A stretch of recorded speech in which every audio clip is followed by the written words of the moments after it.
Science fiction has always been the playground of big ideas and bigger controversies. When filmmakers dared to show futures too bleak, too violent, or too strange, censors often slammed the brakes. Some movies were chopped to pieces, others vanished from theaters, and a few sparked outright moral panic. But which ones truly shook audiences to their core? Get ready, because the list ahead reveals the sci-fi films they didn't want you to see. A Clockwork Orange, 1971. Stanley Kubrick's A Clockwork Orange didn't just raise eyebrows, it set them on fire. Based on Anthony Burgess's novel, the film follows Alex DeLarge, a young man obsessed with violence who undergoes a brutal government experiment meant to cure him. The movie delivered a disturbing cocktail of futuristic style, experimental visuals, and unapologetic aggression. But its graphic edge proved too much for audiences and politicians in Britain. After its release, critics accused the film of inspiring copycat crimes. Newspapers splashed lurid headlines, blaming Kubrick for encouraging youth violence. Even though no clear connection existed, the outrage snowballed. In 1973, Kubrick himself requested Warner Brothers to withdraw the film from circulation in the United Kingdom. For nearly 3 decades, it was impossible to legally see it there. Ironically, the band transformed the movie into forbidden treasure. Bootleg 5HS copies circulated, building its legend underground. Internationally, the story wasn't much easier. Countries like Ireland, Spain, and South Africa banned it outright. Others demanded cuts that gutted Kubrick's vision. Yet, despite the firestorm, the film's influence only grew. Its bold imagery, from the hypnotic stare of Malcolm McDowell to the stark white sets, seeped into pop culture, music videos, and fashion. Today, A Clockwork Orange is hailed as a daring critique of state control and human nature. But make no mistake, in 1971, it was less a movie and more a cultural grenade. The scandal cemented its reputation as one of the most dangerous sci-fi films ever made, THX 1138 1971. Before Star Wars turned him into a household name, George Lucas made a very different kind of science fiction film. THX 1138, his bleak debut feature, depicted a world stripped of individuality. Citizens wore identical uniforms, lived underground, and consumed mandatory mood-altering drugs. The title character, played by Robert Duvall, tries to break free, sparking a confrontation with a faceless state. It wasn't the kind of thrilling, swashbuckling space story audiences expected.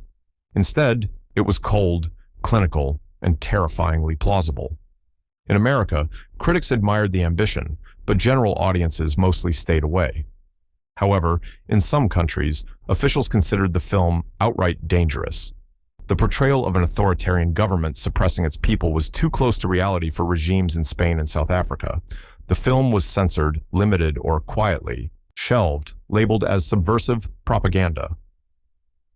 What made THX 1138 especially unsettling was its stripped-down style. Vast white rooms, robotic guards, and emotionless voices gave it a documentary-like edge. This wasn't fantasy. It felt like a warning. Ironically, the censorship only highlighted the movie's message. What better proof that governments fear art than trying to bury it? Though it bombed on release, THX 1138 became a cult classic. When Lucas rose to global fame with Star Wars, audiences rediscovered his first film and realized he had started not with adventure, but with a chilling nightmare. Looking back, THX 1138 remains one of the most quietly censored sci-fi movies ever, a vision of control that some authorities would have preferred you never imagined. The Man Who Fell to Earth, 1976. David Bowie was already a rock icon when he stepped into the role of an alien stranded on Earth in The Man Who Fell to Earth. But the movie that followed wasn't a crowd-pleasing space adventure. It was a surreal, unsettling exploration of greed, isolation, and the corruption of innocence. Directed by Nicholas Roeg, the film pushed boundaries with its bold storytelling. Governments and distributors around the world, however, weren't ready for it. In Britain, the censors demanded significant cuts, trimming out nearly 20 minutes of content before approving it for release. Elsewhere, such as in Spain and parts of Asia, the movie was banned completely. The reason? Officials called it immoral and confusing, accusing it of corrupting public taste. The irony is that The Man Who Fell to Earth wasn't just shocking for shock's sake. It used sci-fi as a mirror, showing how an advanced being, meant to save his dying planet, gets crushed by human greed and indulgence. Bowie's gaunt appearance, combined with Rogue's fragmented editing, gave the movie a haunting, dreamlike quality. To audiences of the 1970s, it felt both futuristic and alienating. The censorship backfired spectacularly. Rumors spread that the missing footage held secrets too wild to be shown.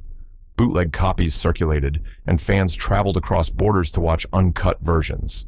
By the 1980s, the legend of the hidden Bowie movie made it a cult sensation. Today, it's considered one of the most ambitious science fiction films of its era. Still, at the time, it was treated less like a film and more like Contraband, A Boy and His Dog, 1975. Few films managed to stir as much confusion and outrage as A Boy and His Dog. Based on Harlan Ellison's novella, the movie follows Vic, a young man wandering a post-apocalyptic wasteland, guided only by his telepathic dog, Blood. Together, they search for food, survival, and companionship in a ruined world. But the story's dark, twisted tone made it anything but family-friendly. When it premiered, some critics praised its biting satire, but others recoiled at its bleakness. In Britain, the censors refused to classify it, effectively banning the movie. Authorities claimed the violence and attitudes toward women were too disturbing for release. Other countries followed suit, shelving the film or releasing heavily cut versions that stripped away entire storylines. Despite this, the film slowly built a reputation among sci-fi fans. Its mix of dark humor, dystopian grit, and talking dog weirdness made it unforgettable.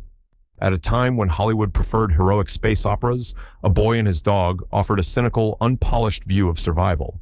Censorship, however, did more to amplify the controversy than silence it. By keeping it off official screens, censors fueled the movie's underground following. For years, it circulated through bootlegs and late-night cult screenings, developing a loyal fan base who saw it as a daring rejection of sanitized sci-fi storytelling. Today, the film is remembered as both a product of its time and a challenge to it. It remains controversial, but its influence on later post-apocalyptic tales, from Mad Max to Fallout, is undeniable. A Boy and His Dog may have been banned, but it also opened the door for grittier visions of the future. Liquid Sky, 1982.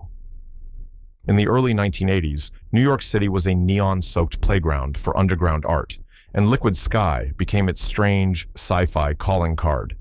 Directed by Slava Zuckerman, the film told the story of tiny alien visitors who feed off human energy.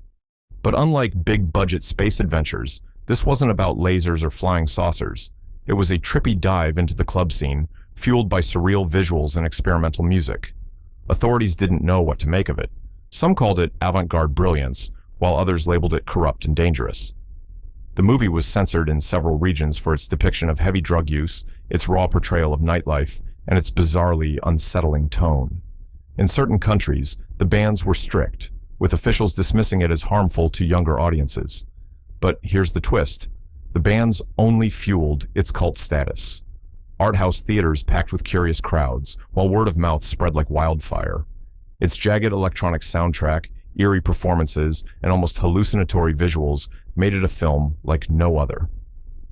Fans saw it as the ultimate outsider's science fiction, rejecting polished Hollywood spectacle in favor of raw, messy invention. Over the years, Liquid Sky has been reevaluated not as dangerous trash, but as a bold piece of experimental cinema. It captured the grit, chaos, and creativity of New York's underground like a time capsule. The censors may have tried to stamp it out, but they accidentally helped give birth to a cult classic that remains defiantly weird even 4 decades later. Altered States, 1980. Ken Russell was never a director known for playing it safe, and Altered States proved it. Based on Paddy Chayefsky's novel, the film followed a scientist obsessed with exploring human consciousness. His experiments involved sensory deprivation tanks and strange, hallucinogenic substances, leading to a terrifying regression into earlier forms of life itself. What started as a philosophical idea spiraled into some of the most bizarre, unsettling visuals ever put to film. Censors weren't amused. The combination of body horror and psychedelic imagery led to fierce criticism, with several countries demanding cuts or banning the film outright. The shifting, grotesque transformation sequences were considered too disturbing for mainstream audiences. In Britain, the board briefly debated refusing classification, while in parts of South America, screenings were blocked entirely. The biggest issue wasn't gore, it was the sheer strangeness of the movie. Officials believed its surreal imagery could destabilize or offend audiences. For moviegoers who did see it, Altered States was unlike anything they'd experienced. The wild visuals, including a man physically devolving into primal forms, shocked viewers in ways even horror movies hadn't achieved. Critics were split. Some hailed it as genius, others dismissed it as self-indulgent chaos. But there was no denying the movie left an impression. Decades later, Altered States has become a cult classic, celebrated for its ambition and Russell's fearless style.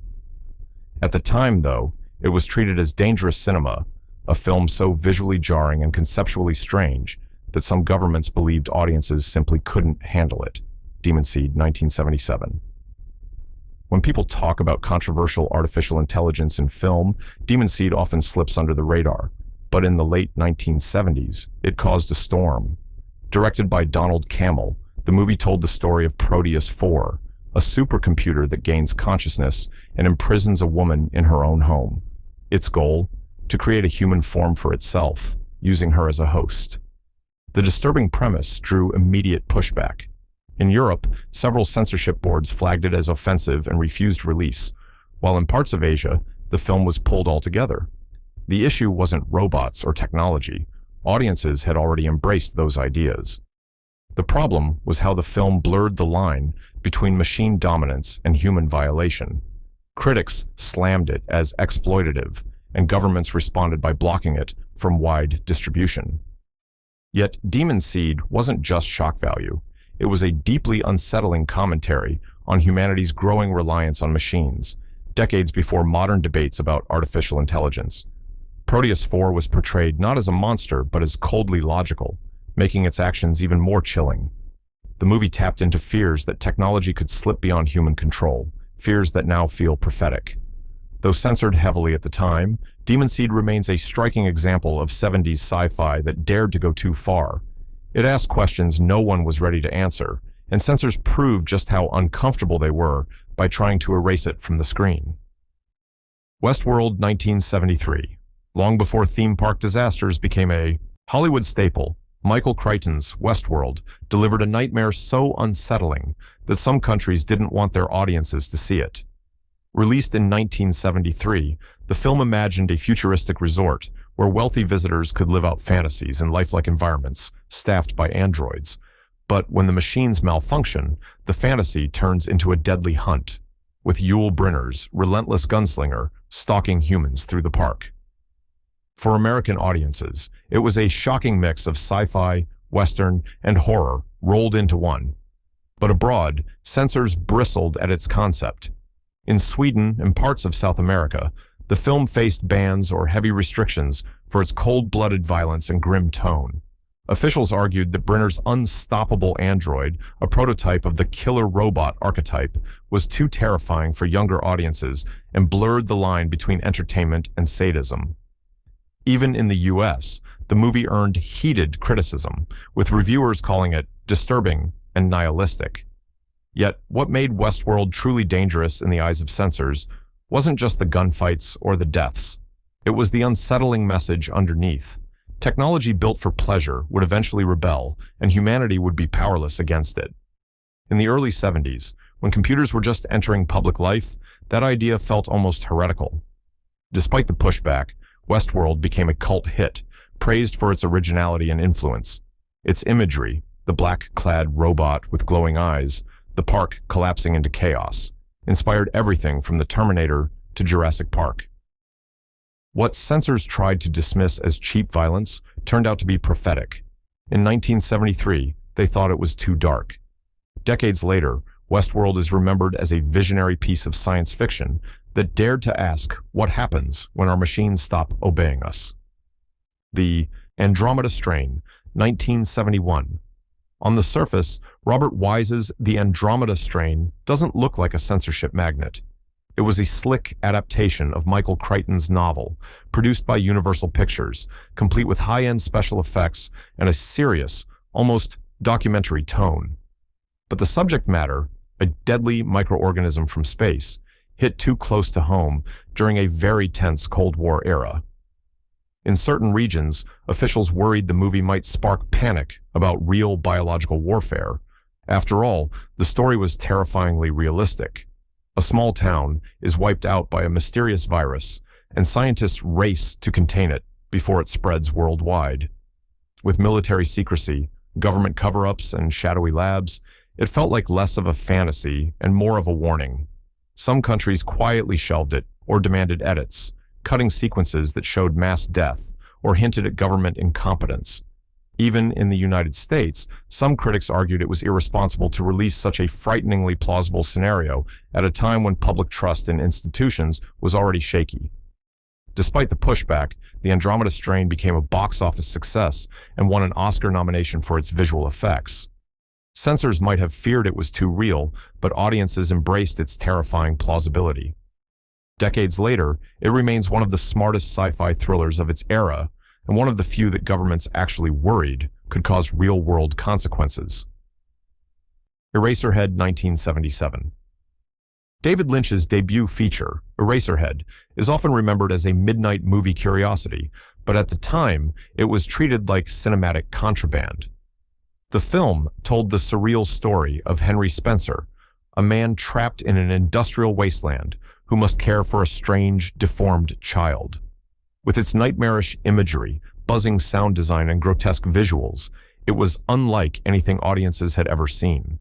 Censors and distributors didn't know how to classify it. Some simply banned it, calling it too disturbing to release. Others let it out in heavily limited runs, treating it like an experiment rather than a film. For years, Eraserhead could only be seen in underground screenings, often at midnight in art house theaters. Yet this underground status only added to its mystique. Fans whispered about its strange images and debated its meaning long before the internet could amplify the legend. Critics eventually hailed it as a surreal masterpiece, and filmmakers from Stanley Kubrick to Guillermo del Toro have cited it as an influence. Back in the 70s, though, Eraserhead was considered too weird, too grotesque, too dangerous to let loose in the mainstream. Lynch's nightmare vision was suppressed, censored, and hidden, but it still slipped through the cracks. Today, it's a cornerstone of cult cinema, proving that no band can kill a true original. From Kubrick to Tarkovsky, Cronenberg to Lynch, these banned or censored films didn't just push boundaries, they smashed them. Censors tried to silence them, but in the end, the bans only made them more legendary. Which of these do you think deserved the outrage, and which were unfairly buried? Drop your thoughts in the comments, and don't forget to like, share, and subscribe for more hidden stories from the wild side of cinema.